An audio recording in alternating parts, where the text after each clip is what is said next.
Nous tourner vers l'avenir de notre univers. Que deviendra-t-il dans des milliards et des milliards d'années? Aura-t-il un jour une fin? Et si oui, laquelle? بل يريد الإنسان ليفجر أمامه يسأل أيان يوم القيامة. Pendant ce temps-là, sur notre planète, nous aurons laissé la place à des insectes géants, sortes de scorpions, de libellules ou d'araignées gigantesques, les mêmes que ceux qui existaient à la préhistoire, avant les dinosaures, lorsque la Terre était également très chaude. Mais la course des millénaires continuera, inexorable.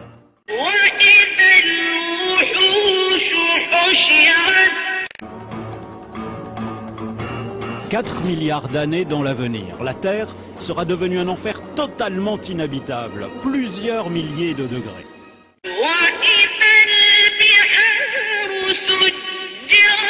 Et en épuisant son hydrogène, le Soleil continuera à enfler. Il fera de plus en plus chaud dans tout le système solaire. L'homme devra fuir de plus en plus loin, vers les grands satellites de Jupiter et de Saturne, aujourd'hui mondes glacés, mais qui à cette époque lointaine seront devenus habitables. فإذا برق البصر وخسف القمر وجمع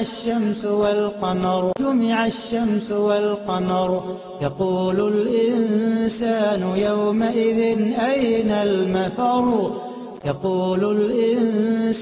يومئذ أين المفر كلا لا وزر إلى ربك يومئذ المستقر. À cet instant, deux théories s'affrontent. Soit la masse du Soleil est plus grande que ce qu'on pense aujourd'hui, et dans ce cas il pourrait s'effondrer sur lui-même et se transformer en ce qu'on appelle un trou noir. Là les choses iraient très très vite, en moins d'une heure, son diamètre ne serait plus que de 3 km, il absorberait tout ce qui passe à proximité et rien, pas même la lumière, ne pourra s'en échapper. Dans ce cas, notre monde finirait par être aspiré avec toutes les autres planètes du système solaire comme une vulgaire poussière au fond d'un aspirateur cosmique. En revanche, s'il n'est pas assez lourd pour former un trou noir, alors il s'éteindra lentement et deviendra une étoile à l'agonie, appelée naine blanche, dont l'éclat se ternira de plus en plus jusqu'à devenir un corps sans vie, une étoile morte, inerte, qu'on appelle naine noire. Plus loin que prévu, ce qui signifie bien que l'expansion de l'univers s'accélère peut-être sous l'effet d'une force mystérieuse que les astrophysiciens appellent l'énergie noire.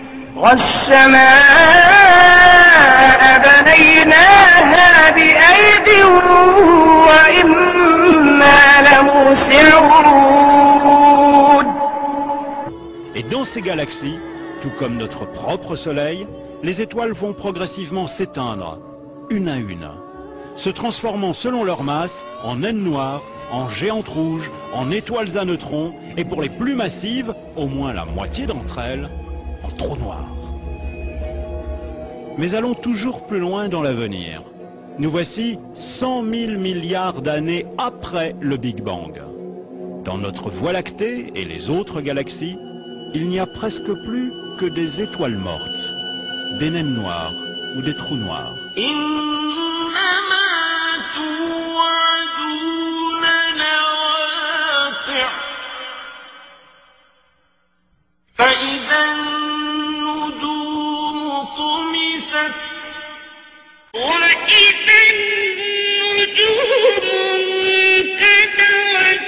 La matière à son tour commencera à se désagréger. Pourquoi? Parce que les atomes eux-mêmes ne sont pas éternels. Les protons, les noyaux des atomes, auront atteint leur limite de vie dans 1 milliard de milliards de milliards d'années. Alors, les carcasses inertes des planètes et des étoiles partiront elles-mêmes en poussière. Enfin, l'univers tout entier pourrait s'évaporer dans le froid et le néant.